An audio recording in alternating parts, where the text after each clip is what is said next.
Doctor Santos, usted tiene la palabra. Un placer estar con ustedes. Tengo que irme al grano porque nos dieron 10 minutos. Compañero, usted deme 15. Estoy muy agradecido primero por los coordinadores del libro que me invitaron a contribuir y también con la extensión de la UNAM en Los Ángeles y con el Consulado General de México en Los Ángeles, el más grande del mundo. Muchas gracias por invitarme.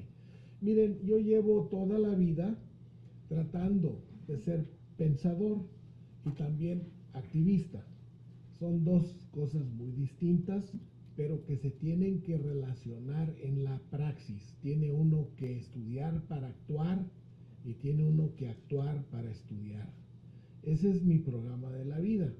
Yo he estado en ambos lados de la frontera toda mi vida. Soy ciudadano del mundo, como dice la presidenta electa Claudia Sheinbaum, que dice que es esta ciudadana del mundo. Me gustó mucho oír eso de su boca. Yo estudio lo que en inglés llaman peoplehood. No existe una palabra exactamente en español que capture el significado de peoplehood. En mi artículo que escribí trato de definirlo, el sentido de ser pueblo de una colectividad histórica, ¿verdad? Ese es un proceso de construcción, de transformación, de destrucción y de recreación constante de todas las colectividades que han existido en la historia de la humanidad. Peoplehood. Desde las bandas humanas de cazadores y recolectores que tenían su identidad como bandas, hasta los grandes imperios y los estados-naciones, y luego por ahí de principios del siglo XX se inventó la palabra etnicidad, que viene del griego etnos, que quiere decir pueblo. Nosotros, afortunadamente en español, tenemos la palabra pueblo, y entonces el sentido de ser pueblo, ¿verdad? Que puede variar de muchas maneras. Mi artículo es un poquito teórico, pero lo trato de conectar a la historia específica de América del Norte, lo que yo llamo la América septentrional, que contiene Estados Unidos, al Caribe y a México y a Centroamérica. Hay una riquísima literatura de la experiencia chicana, de la experiencia de los mexicoamericanos, que ha sido producto de su rebelión social, que solamente cuando se levantaron comenzaron a haber intelectuales orgánicos del movimiento chicano que comenzaron a producir historias como la que Álvaro nos acaba de mencionar, el gran historiador que fue su maestro. Estos grandes intelectuales han creado una biblioteca entera de estudios de la experiencia mexicoamericana. En México, no se diga, llevamos ya varios siglos de tener una academia de historia mexicana, de una intelectualidad madura que ha estado conectado de la manera más cosmopolita que se pueden imaginar a las grandes ideas del continente. Voy a mencionar nada más brevemente a unas. Está José Enrique Rodó, uruguayo, que en el año 1900 publica su novela Ariel, donde proclama que la civilización latinoamericana es muy superior a la civilización anglosajona, que en aquel tiempo ya se daba de ser supremacista.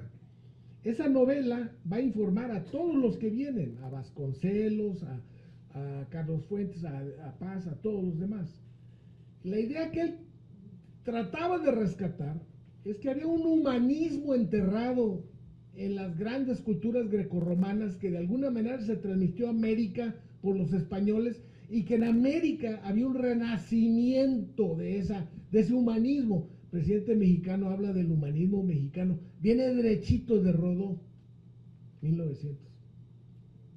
Víctor Aya de la Torre, peruano, que de una manera, una intelectualidad tremenda y también muy práctico, él era político, concibió la unificación de América Latina que no había sido rescatada desde los tiempos de Simón Bolívar y hace un partido que se llama APRA en Perú en 1920, que se lanza a la unificación orgánica de América Latina con una visión contrapuesta a lo que él llama el imperialismo yanqui. No se diga José Martí, a finales del siglo XIX, que habla de nuestra América y de una manera poética y literaria nos da un acervo intelectual que hasta la fecha sigue siendo presente, indispensable. No se puede ser mexicano ni latinoamericano sin ser martiano. Sencillamente, José Martí es nuestro padre y por eso lo pintó Diego Rivera en su gran mural, Sueño de un paseo dominical, al lado de Frida y al lado de la Catrina está José Martí, que nos habló de nuestra América. Son conceptos de unificación cultural de todo el continente en contraposición al imperialismo estadounidense. Concepto básico para todos nosotros. Está José Vasconcelos, que trata de teorizar el mestizaje. Hay muchos problemas con sus teorías, no me voy a poder detener en eso, pero es uno de los fundadores del concepto del rescate de una visión mestiza que rescata lo indígena y lo mezcla con lo europeo, lo español específicamente.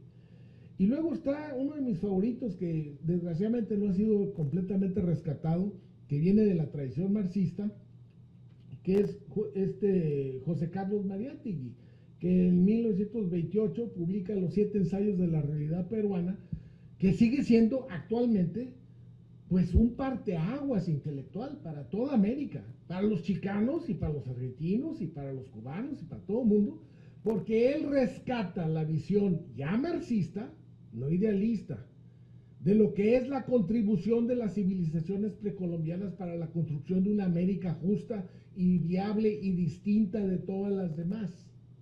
Es el primer marxista y el único marxista por muchas décadas que reivindica lo indígena desde el punto de vista de la lucha de clases, de la lucha mundial contra el capital. Pues ahí está toda la tradición marxista. Luego los mexicanos pues comenzaron a escribir lo suyo en México.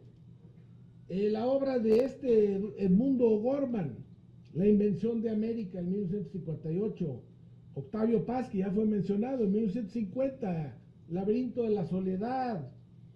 Carlos Fuentes termina su vida escribiendo El espejo enterrado, que trata de rescatar lo español para nosotros, que no tenemos por qué desechar eso. Bueno, en todo esto que he leído y en todo esto que he estudiado, no he visto todavía una historia simultánea de nosotros los que estamos acá de ascendencia mexicana con los que están en México. Hay una compartimentalización del saber. Acá tenemos riquísima literatura de nuestra historia y allá en México tienen riquísima literatura de su historia, pero no hay una historia compartida. No hay todavía un conocimiento compartido. ¿Qué nos estaba pasando acá cuando allá qué les estaba pasando? ¿Qué les estaba pasando allá cuando acá qué nos estaba pasando? Simultáneo. Eso todavía no se escribe. Yo ando haciendo mininos, pasitos, para ver si animo a alguien que se aviente a una historia unificada de la mexicanidad en la América septentrional, la mexicanidad acá, la mexicanidad allá, cómo se interactúa con la latinidad, cómo se interactúa con la chicanada, cómo se interactúa la mexicanidad con lo anglo, y allá en México, cómo se están agringando, porque no nomás acá están agringándose, ¿verdad? No, pues allá, nomás con ir un ratito se da uno cuenta, la influencia anglosajona en todo lo mexicano, y ahora con los grandes flujos rebeldes, desafiantes, que sin pedirle permiso a nadie, del sur global, marchando hacia el norte global, sin permiso, cruzando fronteras. ¿Para qué? Para igualizar este sistema, para que haya justicia, para que nos nivelemos. La idea de nuestra América con su América. Ahora va a ser una América, quiéranlo o no lo quieran. Ese desafío social es una revolución pacífica y nadie la puede parar. Ahí está la verdadera revuelta social de principios del siglo XXI. Los migrantes que se rehúsan a regresarse, les pongan barreras, les tiren balazos, hagan lo que hagan, eso no lo para nadie. Y nosotros acá venimos de eso. Entonces, ¿cómo vamos a nosotros tomar posturas distantes de lo que nuestros hermanos del sur global, de América Latina, están haciendo? Al contrario, están haciendo lo que nosotros hicimos. Entonces, ahí viene una imperiosa necesidad de unificar las tres tradiciones. La tradición intelectual latinoamericanista, la tradición intelectual mexicanista y la tradición intelectual latina de Estados Unidos. Se necesitan sintetizar. Y en mi artículo, que es histórico, o sea, repaso los diferentes periodos en lo que esto se ha venido dando simultáneamente. Mientras que allá pasaba eso, acá pasaba esto otro. No se los puedo contar porque no tengo tiempo. Pero lo que sí les puedo decir es una cosa. Donde termina mi artículo es diciendo que hay que desalambrar. Y no nomás las fronteras, las mentes hay que desalambrarlas. Nuestra intelectualidad se tiene que desalambrar. Ya no es posible pretender que son academias independientes. Tenemos que actuar con mucha audacia intelectual. Ahorita el pueblo está listo para luchar. Son nuestras ideas las que lo detienen. Cuando hablamos, cuando decimos, los paralizamos porque nuestros conceptos no abarcan esa rebelión, porque esos conceptos no abarcan esa unificación.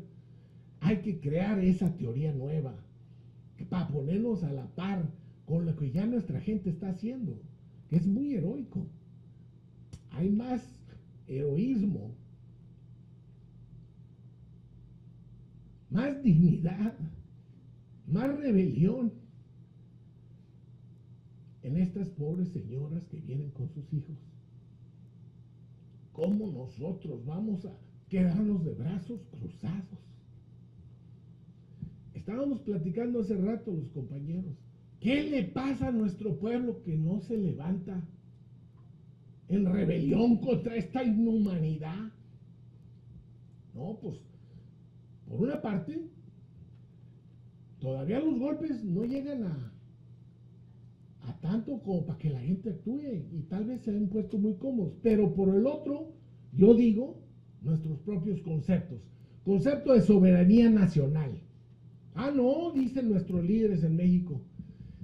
Ese asunto de la migración allá en Estados Unidos es asunto doméstico de Estados Unidos. Eso le compete al gobierno del presidente Biden resolver. Nosotros acá quisiéramos, ¿verdad? Pero eso es realmente del dominio de ellos. No es cierto. No es cierto. Es de nuestro dominio aquí y allá. Y así como ellos se dan el derecho de criticar las fallas de la democracia en América Latina, nosotros debemos de darnos el derecho aquí y allá de las fallas de la democracia estadounidense, pero severas fallas.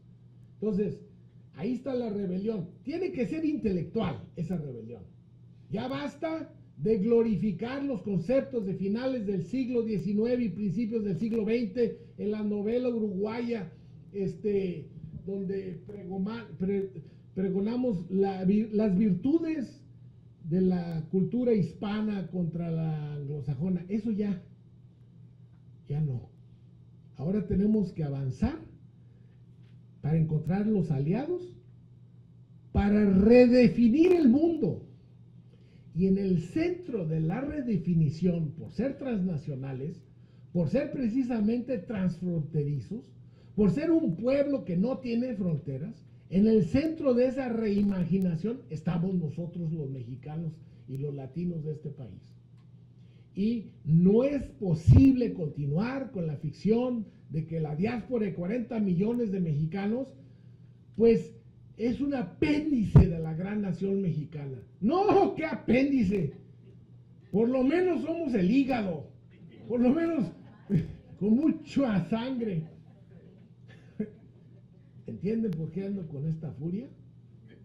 Necesitamos que se centre a la diáspora en los estudios mexicanos. Y yo creo que ya le paro, ¿verdad, compañero?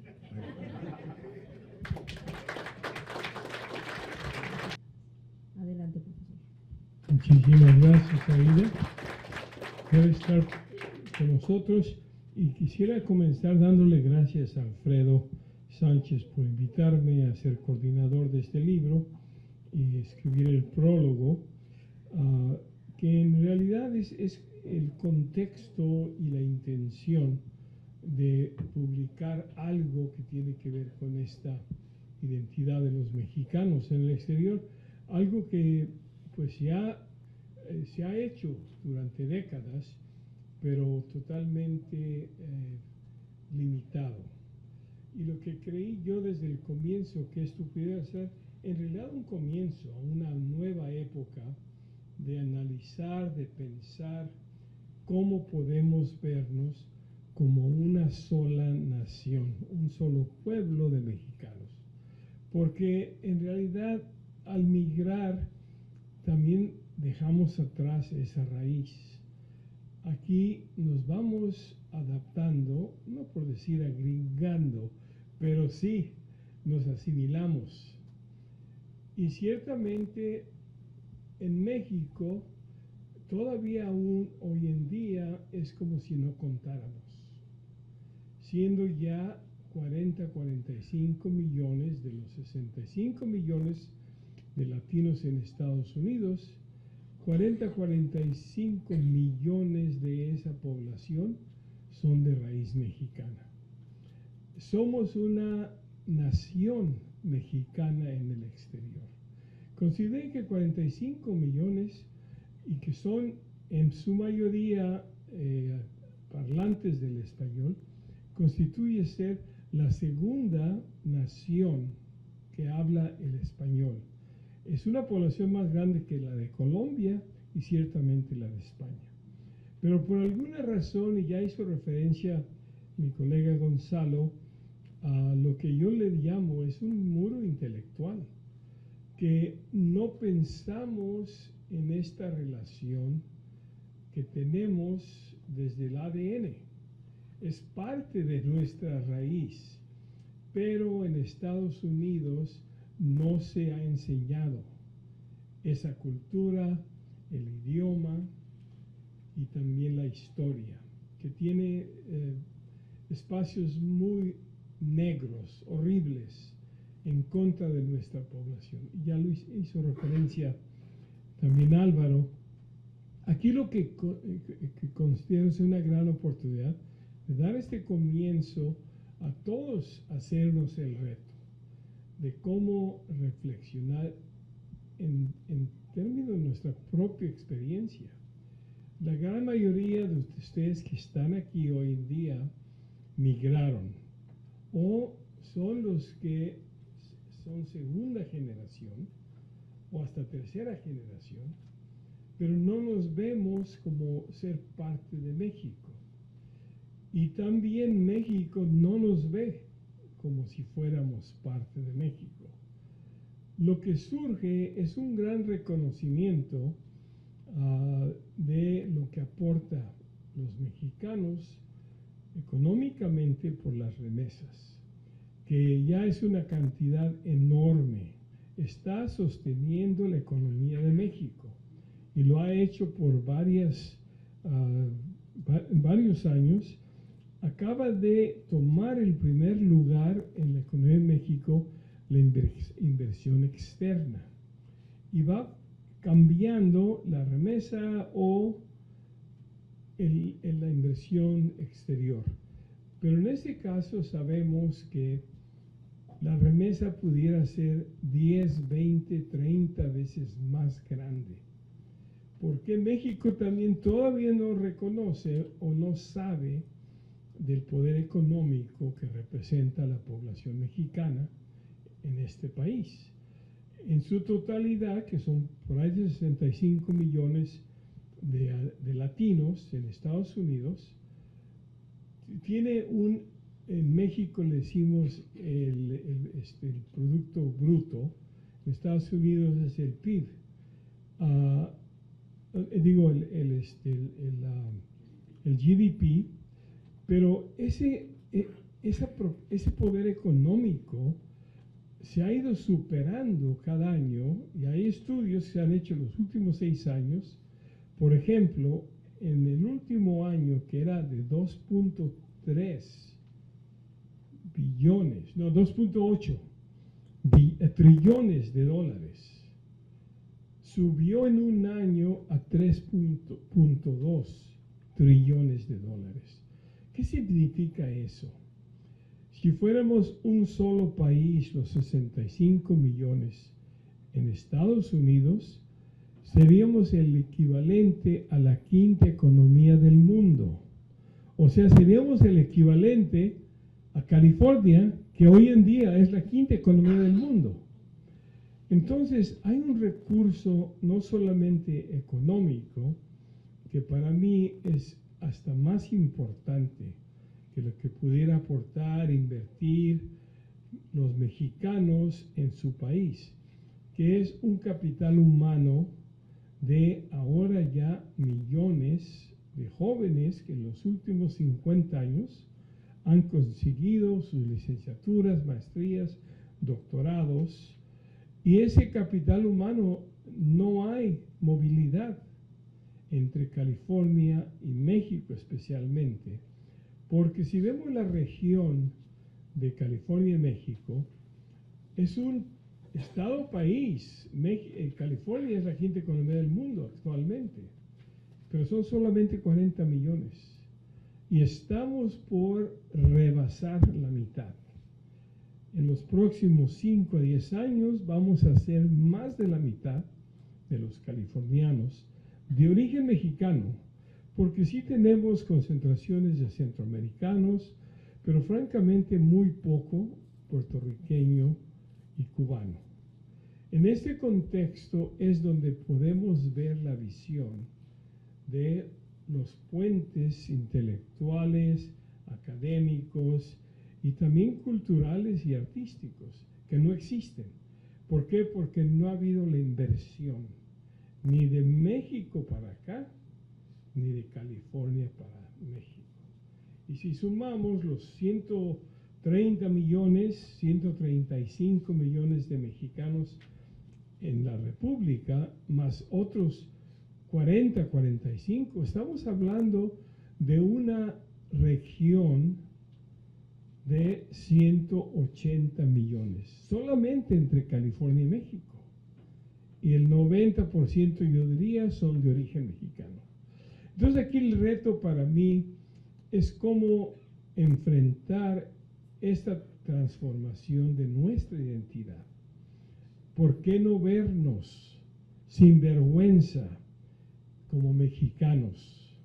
Y muchos que tenemos hijos y hasta nietos que todavía dicen, yeah, I'm Mexican, but I'm American because I was born here. O sea, esa negatividad porque los jóvenes mismos no conocen a su raíz cultural, su identidad como mexicano, porque nunca dejamos de ser mexicanos al cruzar la frontera. Entonces, para mí, esta oportunidad de coordinar este libro, para mí es sumamente importante porque es solamente un comienzo. Esos son los temas que tenemos que introducir en la academia, en los colegios y universidades de Estados Unidos, porque francamente tenemos que preocuparnos también por los trompistas mexicanos. Tenemos que preocuparnos por esta población que ya en 2 ocasiones han votado más del 30% de nuestra comunidad por ese ultraderechista que nos está diciendo ahora qué va a hacer con nosotros. Y yo he trabajado por 10 años con los Dreamers, llevándolos a México, recuperar sus raíces, pero francamente también los jóvenes y los Dreamers tienen que rebelarse. Esto que comentaba Gonzalo, y que en este caso nuestra comunidad sigue muda. No hay movilización, no hay movimiento como tuvimos el movimiento chicano en los 60s y los 70s. El movimiento no se está moviendo. Entonces un reto también para ustedes. Llévenselo a su casa. Ahí va a haber copias del libro y analicen por qué no hay estudios michoacanos. Levanten la mano los de Michoacán. ¿Por qué no hay estudios jaliscienses? ¿Por qué no hay estudios sonorenses? Que fue la primera población que creó esta ciudad. Entonces se los dejo como tarea y muchas gracias por estar con ustedes.